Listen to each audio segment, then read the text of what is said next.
G'day legends, my name is Dylan Warren and I'm a professional mountain boarder and mountain board coach from Melbourne, Australia, and today we are going to build the ultimate mountain board manual machine.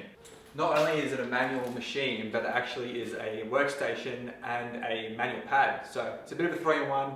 So without further ado, let's jump in. Alright, so today I'm going to reuse a bunch of old timber that I've had left over from other projects, ramps and whatever. But if you're going to build this today using new material, right next to me is the material list in both metric and imperial, so make sure you hit pause and save it, write it down. Okay, so this sheet of ply is 1200 by 800. It's two sheets that I've already gone and glued together that are two 12mm sheets, which makes 24mm. So it's 24mm thick, so it's quite thick. If you're going to actually buy this sheet to ply new, you're probably best off getting a sheet that's 1200 by 600 and at least 20mm thick instead of having this random size. So the first thing we need to do is figure out where our board's going to fit on the board, double board, because the first thing we need to do is build some little stoppers so when we're manualing, our board doesn't move around. Okay, so for this project I'm using 35mm by 70mm treated pine timber. The first thing we need to do is draw this little line here at the bottom of the ply, because this is going to come in handy later on. So I'm just going to do a 35mm line, just like that, and then you're going to find where the middle is. For me it's 410, but you want to do your own measurements to figure out where it is. Look at that, left-handed line, excellent. So now we need to figure out where the middle of our board is on the ply. So the quick and rough way you can do it is just by getting a bit of timber, aligning it with the line you've just drawn and the kingpin so it's roughly in the middle, or you can measure it from the sides. Okay, so fun fact, I actually ride the first version of the Matrix Pro 2 trucks. That's because I like my trucks to be a bit narrower. The newest Matrix Pro 2 trucks are actually wider. So you need to work out your own measurements for this bit so your wheels fit in your blocks nice and tight. Now all we need to do is just draw a line around our wheels so we know where our blocks are going to go. Okay, so the idea is we're going to have a piece going up that's going to act as our legs for our workstation. It also stops us falling forwards. And then we're going to have two pieces that our wheels are going to slot in so we don't rock side to side. Okay, so to save you guys watching pointless shots of me cutting and screwing this together, this is what I've come up with. A little box to hold our wheel in so it can't move. These are the measurements, you can write it down. So now I've created our first box, I'm going to do the same on the other side and then screw this piece to the plywood.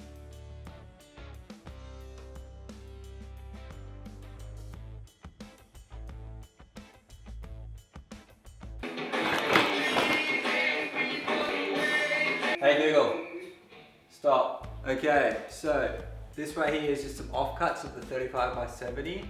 The reason why we left this gap back here is so we can put a little foot on the end here so our workbench stands up.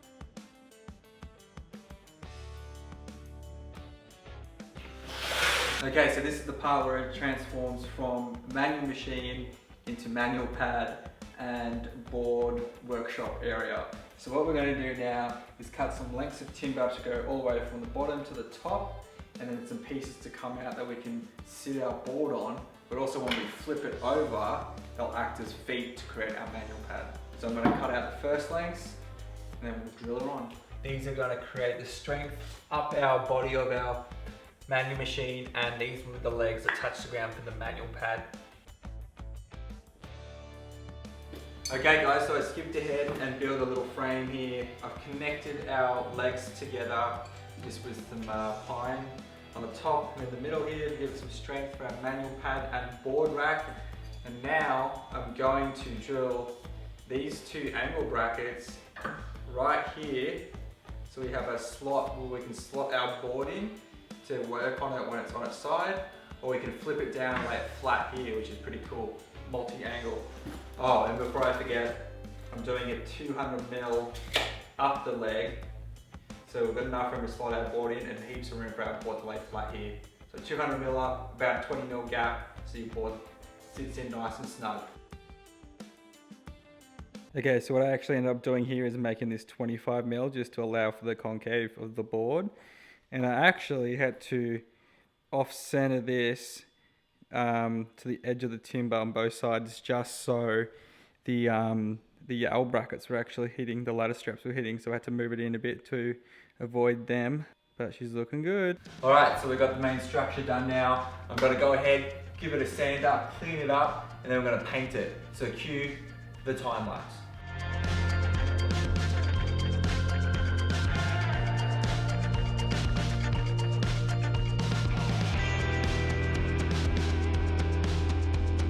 Alright, so the paint's dry. It's looking pretty awesome. I like the color combo. It matches the rest of our ramps and rails. And now we're up to the point where we are going to bolt it all together. So when it's set up as a manual pad or a workstation, it doesn't fall over.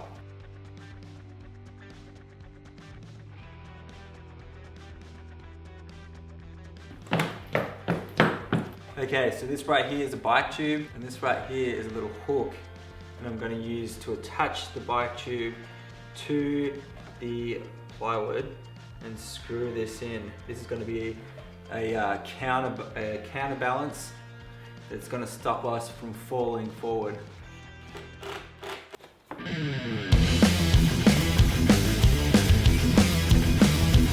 Boom, just as easy as that. You've got your workstation set up. You're going to do some adjustments on your board. This one here is one of my old spare boards. Been doing some work on it lately so my friends can use it. Cool thing is you can use it sort of top down, work on stuff up here. But say if you need to take your bindings off, you can just flip it up like this, put it in your little hooks, and then you can work on it from here. Pretty awesome that it's chest height and it's easy to work your way around the board and make adjustments as you need. And then if you want to go for a ride, pull it out, flip her over, then you have a manual pad ready to go. Should we try it out?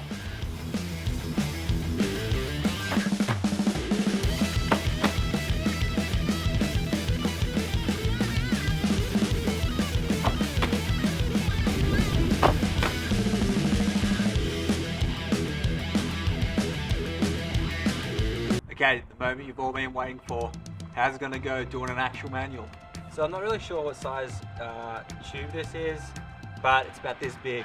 So what I found that works is I wrap it around the truck, then I wrap each side around, I think it was 3 times. So the key is you don't want your board to sort of go further back than that, because that's really where you're gonna be manualing from.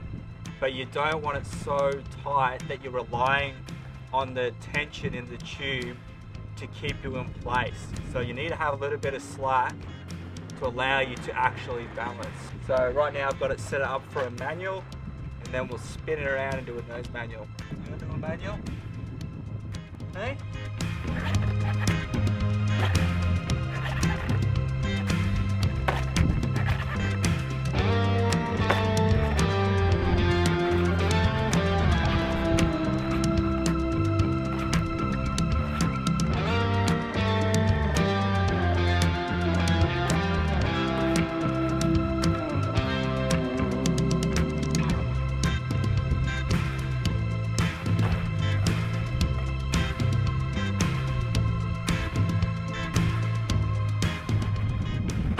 Alright guys, so as you can probably tell, manuals aren't my strong suit, so I'm pretty excited to put in some work on the manual machine and get my balance a bit better.